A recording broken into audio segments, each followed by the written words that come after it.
all Canadian families, we are on the Titanic. The iceberg hasn't hit yet, so we're not sinking. If we don't shift course, that iceberg is coming for us.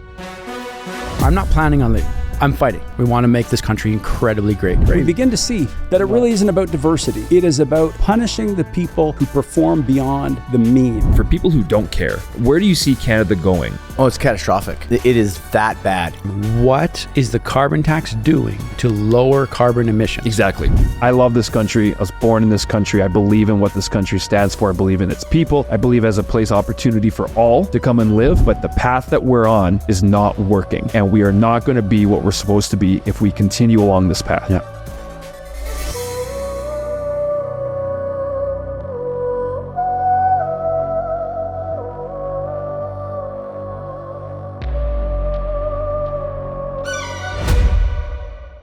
Citizens, welcome.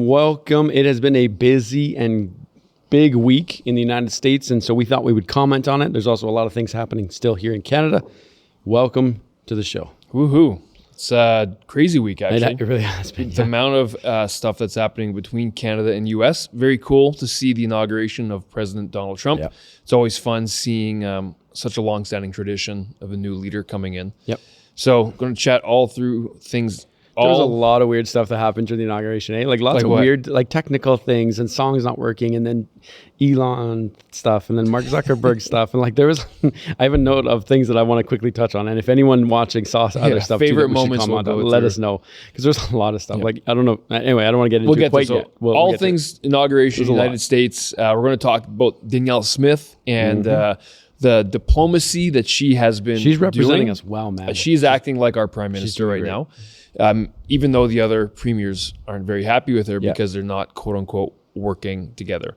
But she got invited to the party that they wanted to be invited to. Is that what it comes down to? High school jealousy? I don't know. They're at a party I want to go to. And then there's also a 25% tariffs, which did not come into effect on the first day, but Trump did state February 1st. Yeah. I got a video to show that as well. So I want to talk through what does that mean? What is the real issue of these 25% tariffs? Is our federal government doing a good job at even answering the question? Yeah. They keep saying, like, we'll get ahead of ourselves. Let's not go there yet. Let's start off with the inauguration. What are some of the favorite moments or things you saw? Yeah, it's always interesting watching the two presidents kind of sitting beside and then eventually when they announced the new incumbent president stepping up, doing a speech, it's always funny because Trump, being Trump, does what Trump does. And he just begins to just crap on what Biden has been doing. And then the camera just shows Biden and you see Hillary and you see Bill and they're like, because he's talking about this is the worst state. And so I always just find that really funny. It's very entertaining to watch when you see the trade-off. Trump's inauguration speech was funny. You could tell he had a lot of unfinished business. Yeah. It's like, who uses the executive orders we're going to jump onto on your inauguration speech? Yeah. But he's saying this is what we're going to get done. Didn't waste any time. I'll say, personally, I actually thought it was quite inspiring. Mm-hmm. The reason being, especially one comment Trump said was, this is the return of American exceptionalism. Yeah, the golden age of the U.S. begins now. And I thought that is something that the United States has needed. I think that we can learn a lot from that in Canada, is to shoot for the stars, literally and figuratively. Him announcing, we're going to go to Mars, right? Yeah. Obviously, with Elon's been saying that for a couple of years now. On Joe Rogan, he said it last year. Within 5 years, we can get a man on Mars. But he is bringing up this idea of we have done so much for the world. He drew upon a lot of interesting history of how a strong America, an exceptional America, has actually made the world a better place, which you can't go against that. But in terms of the inventions and the amount of intelligence that's come out of it, the amount of strength and money and all these type of things, he's wanting to get back to driving and pushing ahead and inspiring people, which I thought was quite a strong and positive approach to take on day one. But he also had the balls on the man, slamming the government that is sitting right beside you, the previous government, by saying, there's one comment he specifically said where he called out the people of North Carolina and others who had suffered from serious disasters or climate disasters. And he said, our government continues to shift money to other foreign nations and we can't even take care of our own people. Yeah, I just saw that actually. Yeah, and just now. So it talks about the failures of it, and you know what? It was. Well, and I think he froze foreign aid, right? I didn't hear that. I think he froze foreign aid sure until he we will. figure out these issues. I'm sure he So will. that's what I saw actually as the intro was running here. I was flipping through my phone, looking at that, and so maybe we can look that up, or maybe Paul can find that right now. But I think it said he's freezing foreign aid until we solve these issues. Yeah. So regardless of what side of the aisle you sit on, that's a good thing to solve a crisis in your own country. Like, can you imagine being one of those residents? Like, even what happened in the Palisades fire. Did you hear what each person in the Palisades fire qualified for? What No. Biden announced? No. It's just a joke. Like $6,000 or something. No, one payment of $770. Come on. One payment. Yeah.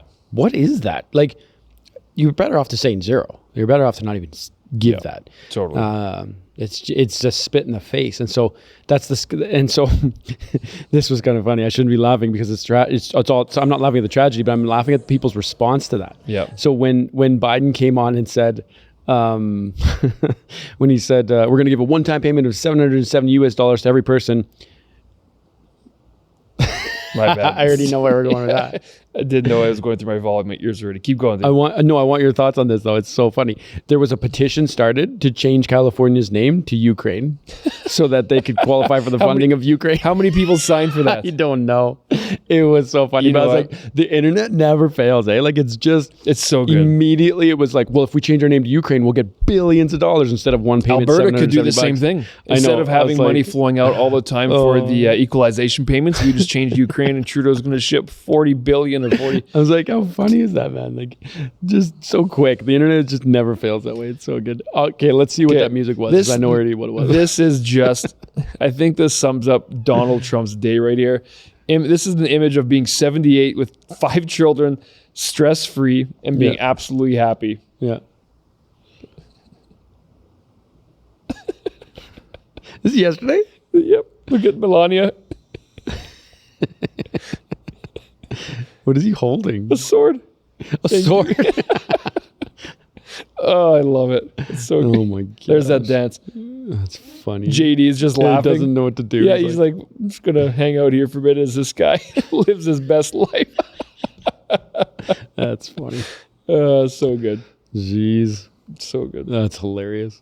There was a few times where the YMCA was played, even the night before the inauguration. They had he was on stage with them. Hey, He was. and anyways, that was quite a party. It looked like over there. But there's a number of things I'd love to address as far as executive actions, things that stood out. Okay. Lots of stuff. Let's go through them. There's one that stood out to me where he signed immediately saying all federal employees return to work. Yep. I didn't realize how many federal employees were not. Sub 10%, right? It was 9. The one report I saw was 9% of employees are working at federal offices. 9%. Like, what in the world? Like that. So that's crazy. That's one huge one. The Panama Canal. I don't know if that was an executive action. I know that was in his speech. He stated it, huge. And I'm not sure, if it was an EO or anything like that. But him to state that, I'll just say that's number one, massive. Thinking outside the box a little bit. Like that's never been brought up for conversation. It's never been thought about before, but it's strategically, it's very strategic in what he's doing. It's not just we're going to reclaim because the U.S. did build the Panama Canal. He gave some stats about how many American lives were lost building it. 30-something thousand. Over the years, and basically how China, I don't know the ins and outs of China operating it, but I know China is everywhere in the world. You look in Africa, you look in different continents and countries, especially where there's valuable when it comes to goods, minerals, oil and gas. They're obviously everywhere. They're a world power. But Trump sees that as an absolute strategic place of controlling the flow of goods through that's the major port in the world or the major canal in the world, right? So anyways, that's obviously a major reason he's jumping on that. So we'll see how that turns out. And also, you think of that, what he's talking about, Greenland, him messing around with Canada being 51st state, like he's talking about a lot of interesting... It's very strategic. He's talking about strategic defense, strategic shipments, control for the United States. And so to control the Panama Canal is... I'm surprised no one else actually thought of that. I don't think anyone else really can do that officially, right? No, I mean previous presidents. Yeah, that's what I mean. He Yeah. thinks different. He doesn't 'Cause think like a it's- normal politician does. It makes a lot of sense. Yeah. It really, really does. Like he thinks in the sense of acquiring and growth, and how do we establish and expand our kingdom, or how do we shore up our security? How do we shore up the world's security? Right? You obviously, and I think most people would agree with this. You want a strong America. A strong America helps with world security. Yep.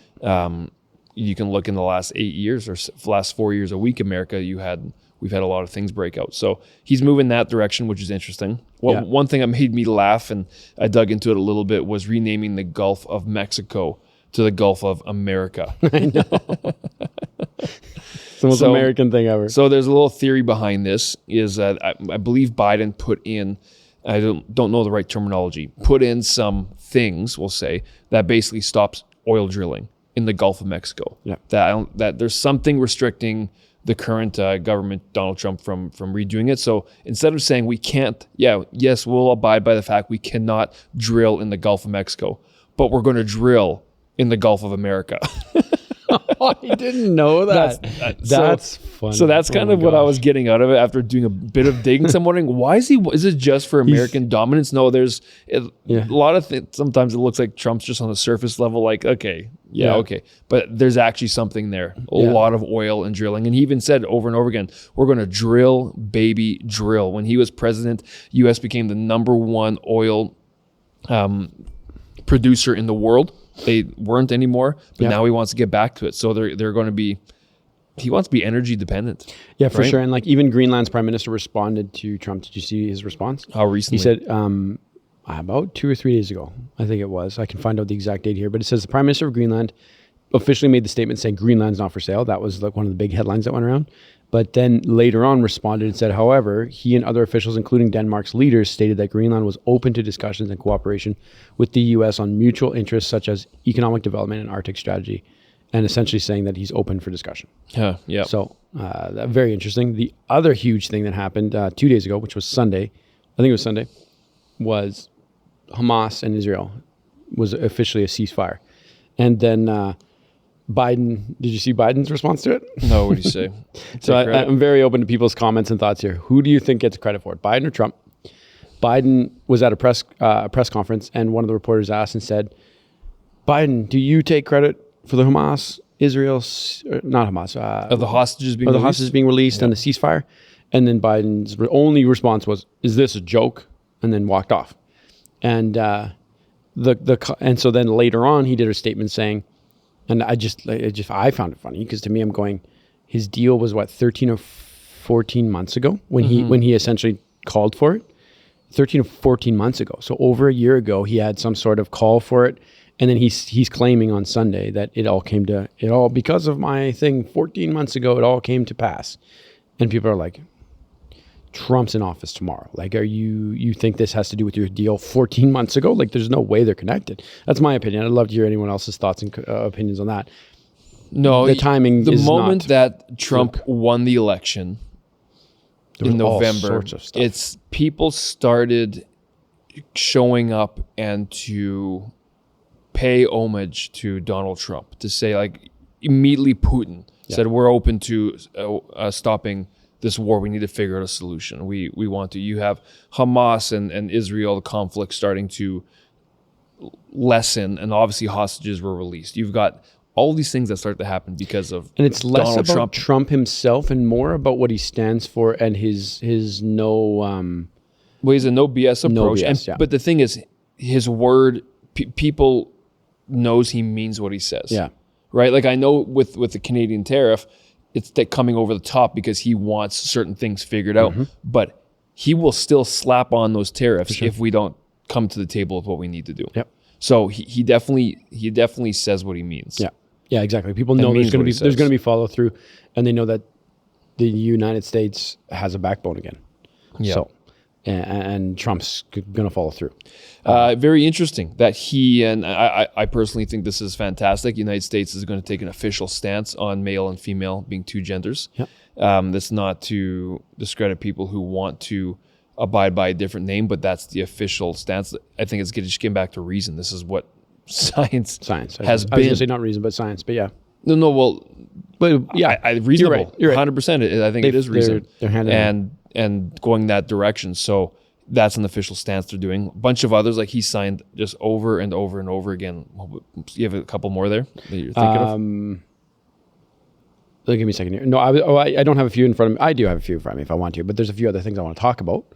But Yeah, just keep going. Just keep the other going. thing I was going to say was there's a lot of controversy about Trump's hand not being on the Bible. Did you see that?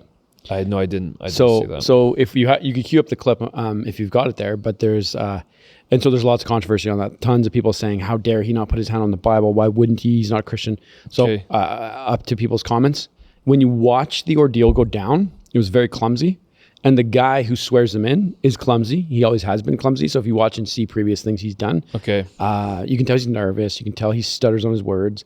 He rushes through it. And so he actually started before Melania walked up. I saw that too. So he started before, and she has the Bible in her hands. So Melania does. yeah, Melania has the Bible, so she comes like this, and so he starts before even his kids, his family are even Here, I got up it there. here. So you can see. So if you have it, we'll watch it, and I can comment on it.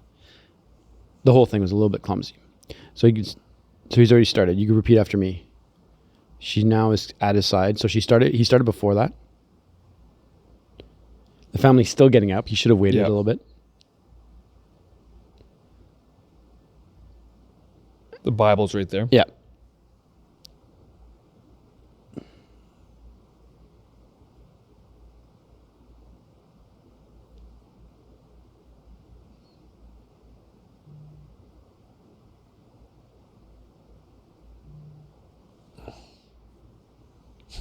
Interesting. So there's lots of controversy. The fact that his hand wasn't on it.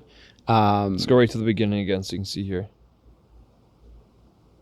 So there's Melania coming up. Okay. Just got right into it. Yeah, so a little clumsy on the start. I'd Yeah. be very open to people's thoughts on that if they think maybe he still should have put his hand or reached, or maybe she should have asked his hand to come up. I don't know. But that was one of the major controversial ones. Carrie Underwood's song got a lot of traction. The fact that it failed. I don't know You if know what? Good. she nailed it. I was watching that did live. She knocked it out of the park. She just killed it. I love, like, they waited a minute and someone was coming up and there's an angle where you can see her mouth the word. She goes, I'll just sing. Like, let me just sing. I have that too, actually. You want to Yeah. see that? It was pretty powerful because She'd be she's great. the perfect person for it. She's just professional off the charts. And she can sing. She can really sing. Yeah, she doesn't Not need no some auto auto-tune. tune at all. That's No. for sure. No, she can sing. Yeah. And so yeah, when this angle here is perfect that I got. I'll just get synced up here. What a cool story about J.D. Vance, though, hey? Born in the poorest part of the country, also to a drug-addicted mother. I'm not sure. My wife was telling me this. When he was 13, he literally jumped out of a moving car to get away from his drug-addicted mother. His mother was there at the inauguration last night watching her son now become the VP of the United States. At 40. He's 40. 40. That's right. It's amazing. Isn't that crazy? So this is the photo here, but this is the video. I'll just sing. You know the words, help me out here. Oh, beautiful for space, for amber waves of. Yeah, that was a great moment. Yeah, it really was. So she knocked it out of the park. I That got- would crush most people. I got another great moment for you. Okay. It involves, this is going to make you laugh. Oh no, is this Elon? No, Okay, Theo Vaughn and Logan Paul. Did you see Oh, I did this? see this. Yeah. Let's go to Elon after that. So these are just some highlighted moments for you guys if you So guys missed Theo anything. Vaughn's sitting in his chair. This is called Make Chairs Great Again. I'm just going to turn it up first. This is Logan Paul, who's sitting right behind That's Jake Theo Paul. Vaughn. Oh, Logan. It happened. I said it would. We gotta see here. We gotta see here. I got it on video. You kidding? The chair just broke. It happened. Kamala's hair. What did he say? Kamala's hair or something. Look.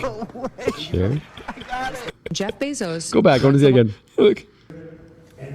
Of course, it's these two guys too. It happened. I said it would. We gotta see here. I said it I would. got it on video.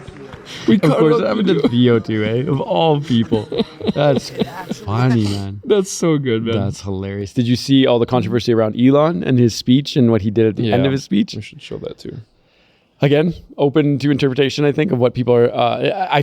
This is the thing. It really depends on your what side of the aisle you're on. people who hate Elon are jumping all over this. People who love him are giving him sympathy and going, no, he said this and this and thus. So if you have the clip, the thing that I see here is that he is such a, what's the kindest way I could say it? He's just a nerd through and through to the highest level you can see, and I say that in the best way possible, because like he's just a great dude that is just we are so necessary and so brilliant and so excited, and so at the end of his speech, I think he said something like, I got it here. My heart goes out to you or something. He said, my heart goes out to you. My heart goes out to you. And then he does what people are calling a Nazi salute. My heart goes out to you.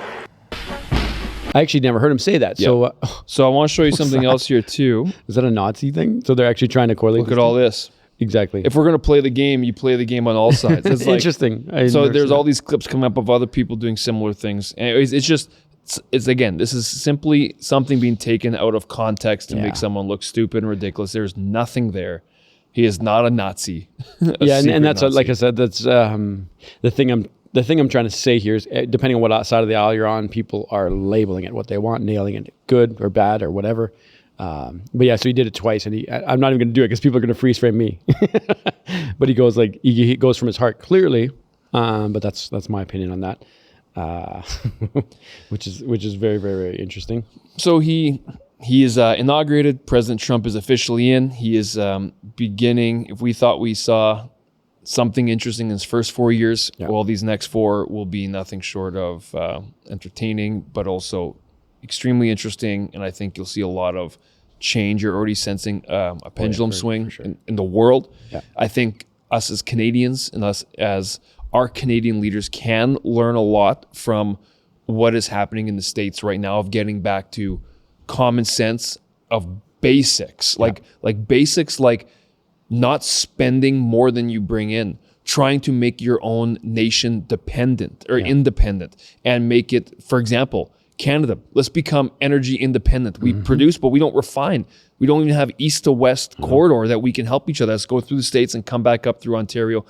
Totally. We aren't selling to people. We're actually declining business deals with different nations who want our natural gas. That's what our federal government has been doing.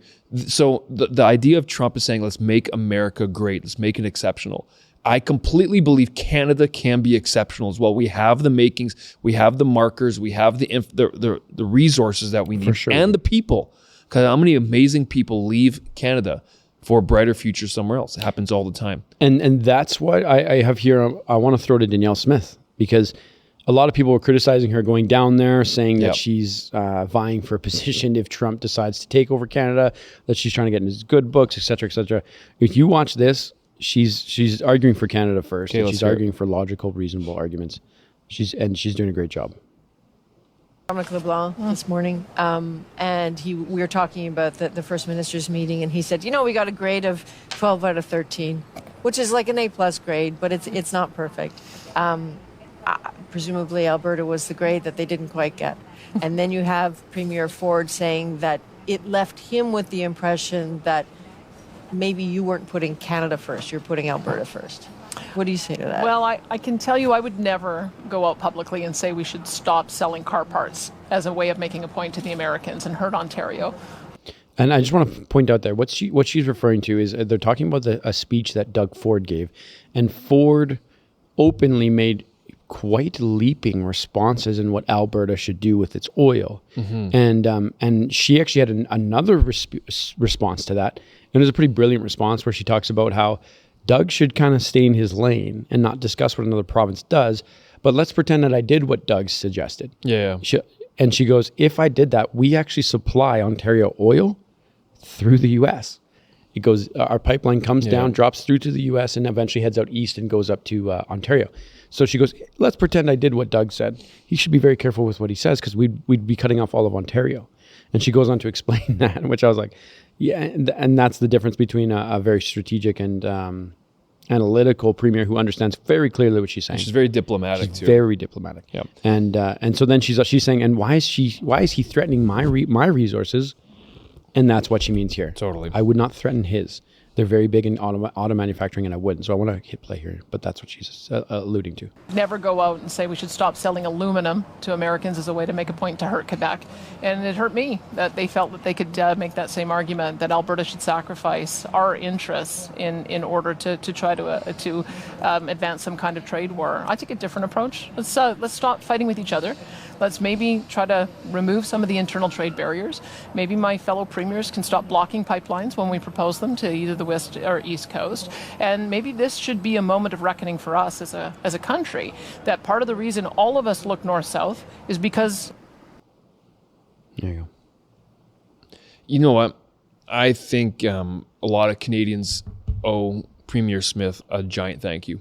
Yeah. I think she is the only, I know she's the only one in Canada right now that is a federal or a political leader in Canada that's actually been down with the president himself, has actually been down with ambassadors, has been meeting with governors. She has been doing, what's that book that we love? How to Make Friends and Influence People. How to Win Friends and Influence People.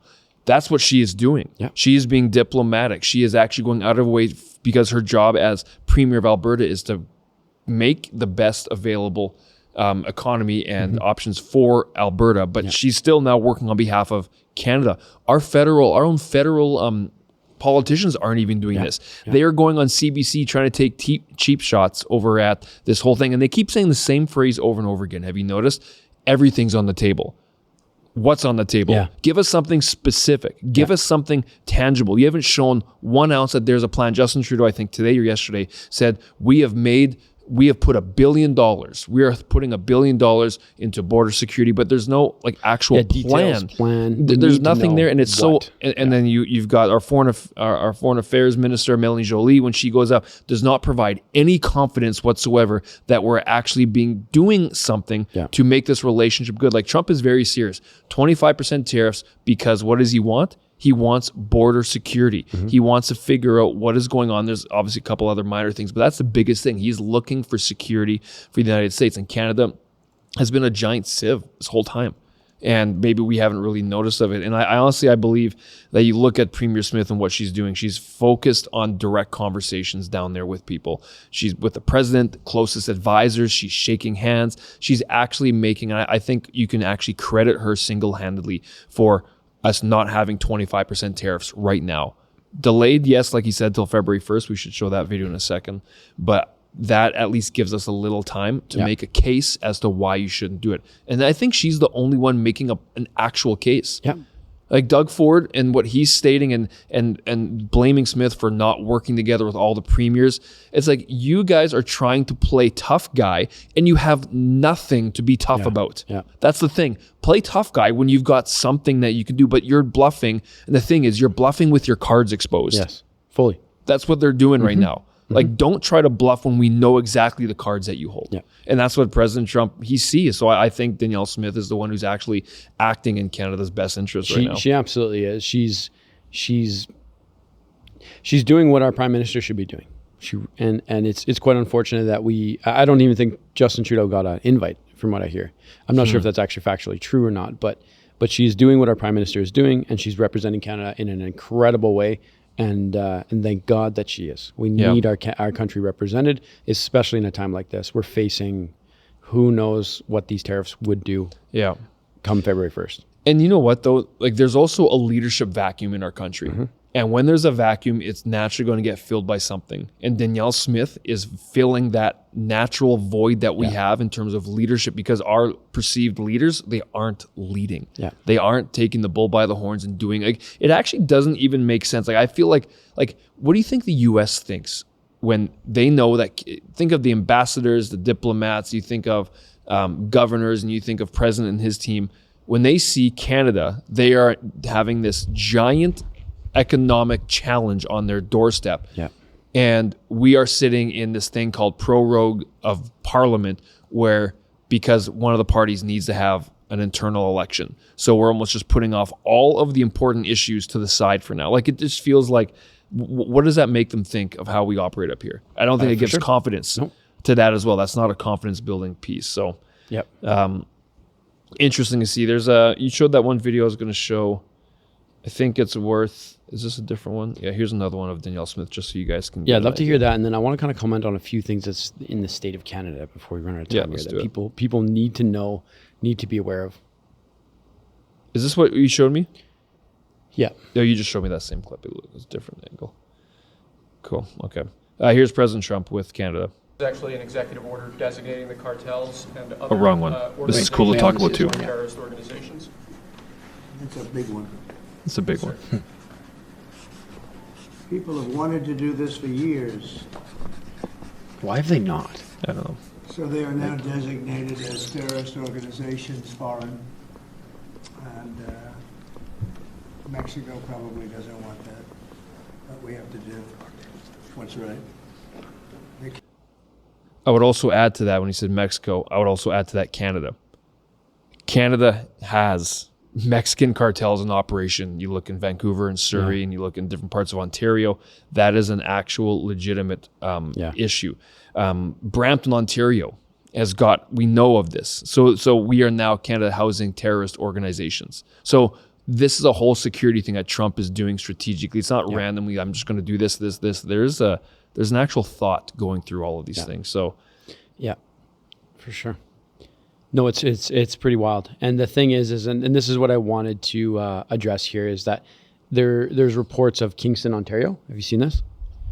So an actual state of emergency here in our home of Canada, and I'll read the official report. It says, as of January 21st, 2025, the city of Kingston has declared food insecurity a local emergency. On January 14, 2025, the city council unanimously passed a motion highlighting the approximately 1 in 3 households in Kingston faces inadequate or insecure access to food due to financial constraints. That's in the crazy, world? Man. Like 1 in 3. 1 in 3 homes. Well, we've been seeing a record amount of people that need to go to food banks. It's so unacceptable. Yeah. Like, that is so unacceptable. In a country that can be as prosperous as we should be, we have, as I said, we have the basics that we need. What we haven't had is good leadership. We've had horrendous leadership. And I really hope that someone, if Pierre Poilievre does win the election, that he can actually act like he is speaking and help bring back common sense to how we handle our nation. Because that's what it comes down to. Is you want to have good security. Yes, we that needs to get cleaned up, so that will impact our economics. But we need to have good basic economics. We're looking at trying to help.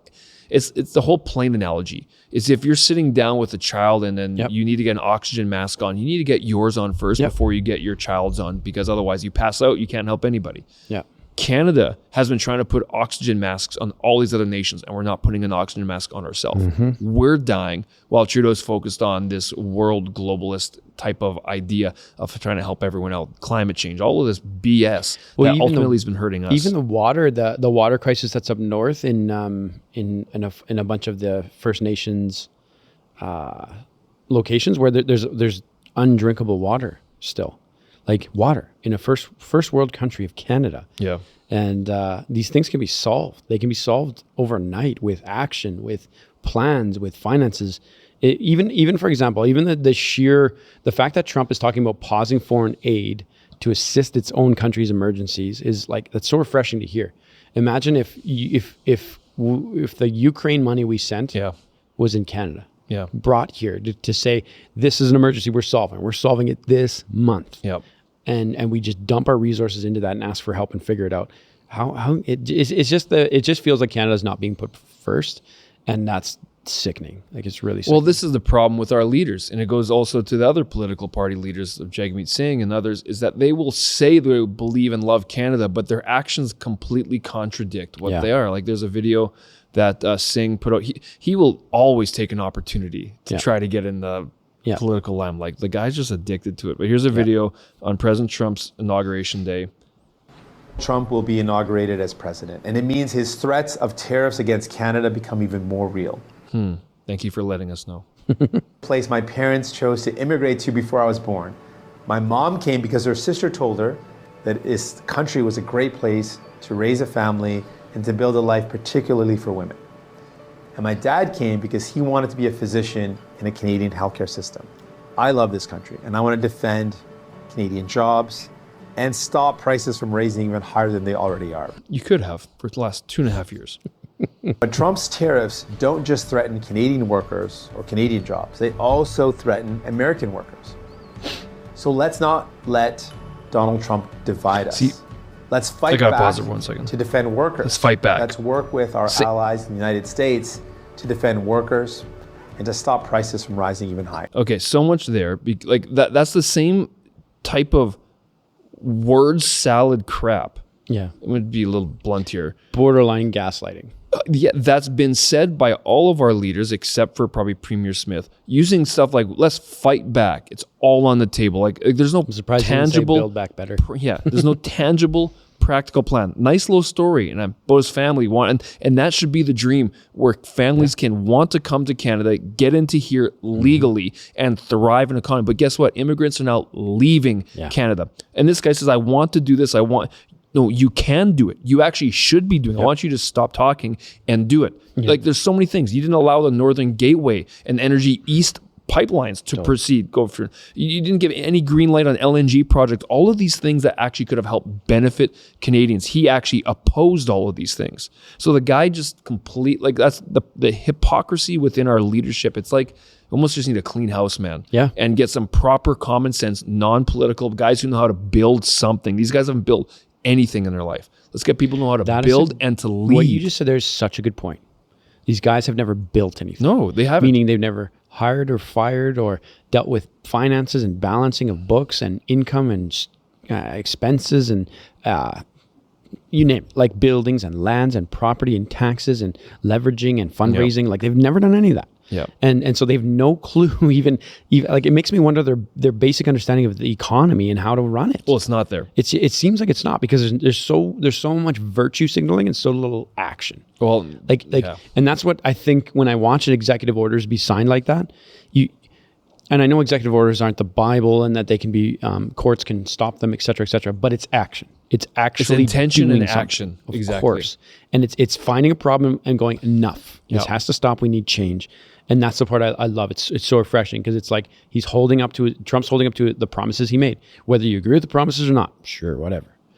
But he's saying, I'm going to do it, and he's doing it. And that's what we need some more in Canada. Well, what do you get across with all of Trump's executive orders? He's painting a vision of where America needs to go. And people are getting onto that. People are becoming bullish about that when it comes to America, is that they're going to produce more oil than ever. They're going to be energy independent. They're going to be focusing on their border security. They're going to be focusing on their citizens and helping them thrive. Like that is what we are going to be the dawn of a new age here. We're going to go to Mars. We're going to be exceptional. Like he's elevating because he has a vision of going forward. Right. And that's something that real leaders do.